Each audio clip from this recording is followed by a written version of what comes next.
Welcome to dentReviews. Today I'm going to be reviewing the Shure SE535 in-ear monitors. These are one of the top-end universal monitors made by Shure. These are a sexy IM. Look at that. It's clear. You can see the circuitry and the speaker armatures. The cable is also clear. You can see the windings of the cable inside. It's very nice. What you get with this headphone, you get, I believe that's an airline adapter, 1/4-inch adapter. You get a volume control. What I like about the volume control is it seems like they designed it with some ergonomics in mind. And basically with my iPod Touch, the volume control buttons on the outside jump up with a drastic boost in volume. They're not very gradual. And then to use the on-screen volume, you have to hit the unlock button, slide it to unlock, go to the music app, and use the volume knob touch slider, which actually can cause it to jump up accidentally if you're trying to hit some other button and you touch it, which can be ear piercing.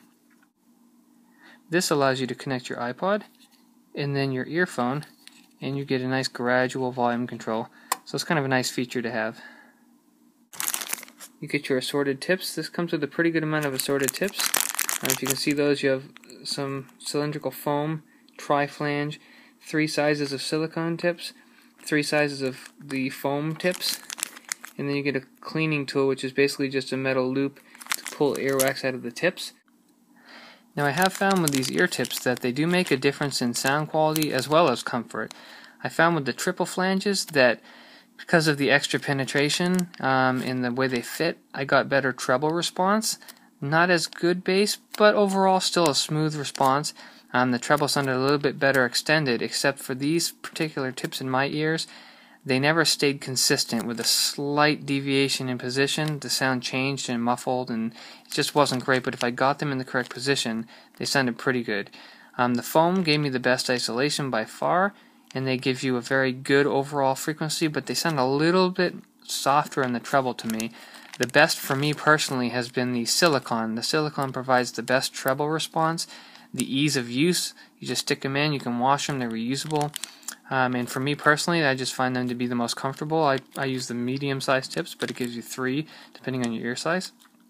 But definitely keep in mind that these make a difference, so try the headphone out, the earphone, give it some time, and try all the different tips until you get used to the ones that you find are the best before you make a decision on whether you like it or not. That's my recommendation. You get a nice semi-hard molded case.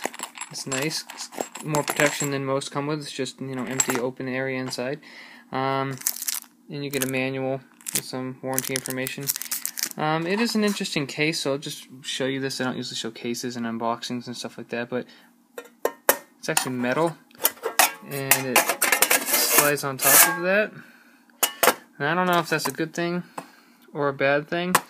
I look at it as any extra cost that went into this case that they were shipped in. I'd rather have that cost put towards the quality of the headphones personally. If you're going to store your headphones for some reason, this is nice, but why would you store your headphones? Shouldn't you be using them? And if you're not, aren't they using something like this?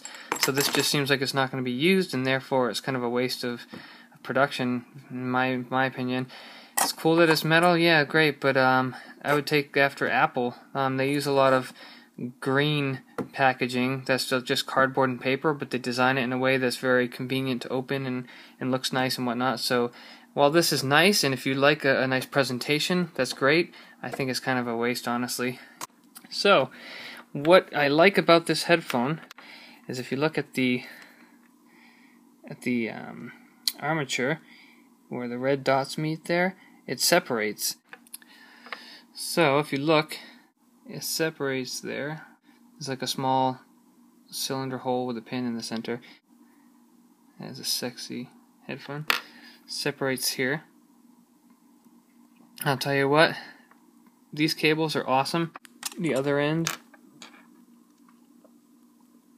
it's a very nice thick molding. I don't know, this might be kind of tough to fit in a lot of iPod cases, so you might want to consider that. If the iPod case doesn't have an opening that's that thick compared to the width of the connector, then you may have a problem. But in terms of durability, look at that. This stress relief going down here. It's a thick, tough plastic with some nice flexing. so you can't really bend that at a hard angle easily. This feels tough, feels durable.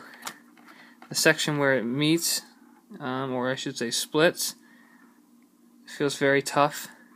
They do have a cord slide or lock, or whatever you want to call it too, which also feels pretty nice. Everything's translucent and transparent. It's very, very nice. One other interesting thing about these is that they have a mechanism that allows the earpieces to swivel or rotate, which is kind of an interesting feature. Just something to note. It may allow you to move the cable around without having to bend it too much, just by swiveling the earpiece. Let me get another shot of this armature for you. See if I can get a really good close-up here. There we go.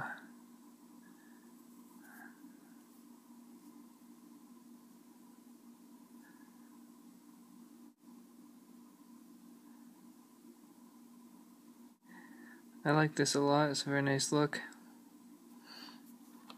So, that's the basics of it.